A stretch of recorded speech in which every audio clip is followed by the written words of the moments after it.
Dusanganwe na Albert uzwi nka Kenny Soul ni umwe mu basore b'Abanyarwanda bakunzwe cyane mu muziki nyarwanda. Niba warakunze indirimbo z'itsinda rya Imba Voice ryasenyutse nubwo Kenny Soul ahakana ko ritigeze risenyuka nubwo buri wese yikora umuziki ku giti cye.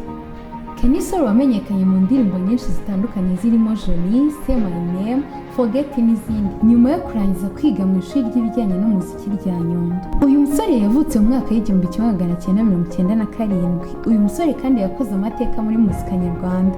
Avuka mu muryango w'abana batatu, we n'ubuheta. Yize amashuri abanza ahitwa Kagasunzu, ayisumbuye yayize muri Ekose Musambira. Kenny Soul avuga ko ubusanzwe ntabwo kwinjira mu muziki ari ibintu yatekerejeho, kuko ubusanzwe yabanje guconga ruhago aho yari umukinnyi w'umupira w'amaguru. Aho ni mu mwaka w'2015 yakiniye mu ikipe y'abana Esperance, ndetse no muri Kiyovu FC yakiniye mu mwaka w'2016. Icyo gihe yakinaga ku mwanya wa 11 mu kibuga. Yahuriyemo na Radio muri APS, Sevier n'abandi benshi. Ku wa 13 Gicurasi 2021 nibwo Kenny Soul yatangajwe nk'umuhanzi w'igitangaza music uyobowe na Bruce Melody. Icyo gihe yinjiranye na Juna Kiss Dance. Kuva icyo gihe Kenny Soul yakoze indirimbo zitandukanye zirimo You and I, Agafaya, Ikinyafu yafatanyije na Bruce Melody, Umurego ndetse n'izindi. Izi ndirimbo zose zarakunzwe ku kigero gishimishije. Gusa niyo ndirimbo ya mbere Kenny Soul yasohoye nyuma yo kuva mu gitangaza music. Urubuga rwashinzwe na Bruce Melody rugamije guteza imbere impano.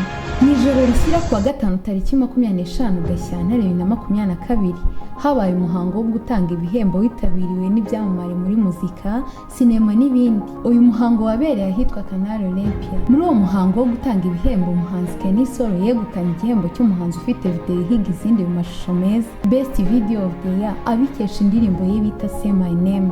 Tariki 7 Kanama 2022 umuhanzi Kenny Soul yasohoye ibaruwa ifunguye yavugamo birambuye impamvu ataririmbye mu gitaramo Rwanda Reggae Celebration Concert nk'uko byari biteganyijwe. Avugamo ibyo bemeranyijwe nyuma yo kutajya ku rubyiniro nk'uko byari byateguwe. Mu gusoza iyi baruwa yavuzemo ko yanze agasuzuguro gakabije abategura ibitaramo basuzugura abahanzi.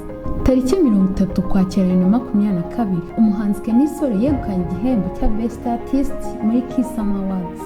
Tariki ya mbere Mutarama 2023 umuhanzi Dusanganwe na Albert uzwi nka Kenny Soul akaba yarashyize hanze EP ye ya mbere nyuma y'imyaka irenga yatangiye.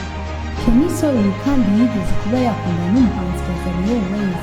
Gusa ngo inkuru y'urukundo rwabo ntiyigeze imenyekana cyane kuko bakundanye igihe bari bakiri mu ishuri ry'umuziki rya Nyundo. Bakigera ku Nyundo aho bari bagiye gukurikirana ibijyanye n'umuziki niho batangiye urukundo rwabo, ndetse biza no kwamamara mu kigo. Bakundanye igihe kinini ndetse ngo n'inkuru yabo yari izwi mu kigo. Gusa nyuma y'imyaka 2 bagiye gusoza amashuri yabo, urukundo rwabo rwajemo agatotsi barangiza iby'urukundo bisa n'ibyahagaze. Ubu Kenny Soul afite umukunzi nubwo atashatse kumuvuga mu izina, ndetse bamaranye igihe kinini. Kandi we na Ariel Ways ni inshuti zisanzwe cyane ko bafite byinshi bahuriramo nk'ibitaramo n'ahandi henshi hatandukanye. Uyu Dusanganwe na Albert cyangwa se Kenny Soul akomeje gukora cyane, ari nako akomeza kugirana ubufatanye n'abandi bahanzi bo muri East Africa nka Harmonize n'abandi. Anavuga ko Bruce Melody yamubereye irembo ryatumye agaragaza ibimurimo. Kenny Soul ni umuhanzi ukunzwe n'abatari bake mu Rwanda no hanze yarwo, kandi mu ngeri zose, cyane ko baba bishimiye indirimbo ze n'abafana be bakabimugaragariza igihe ari ku rubyiniro. Mwakoze kubana nanjye muri iki cyegeranyo. Nizere ko mwanyuzwe n'ibyo mwamenye ku muhanzi mukunda cyane Kenny Soul. Naho utaha muri The Favorite Artist.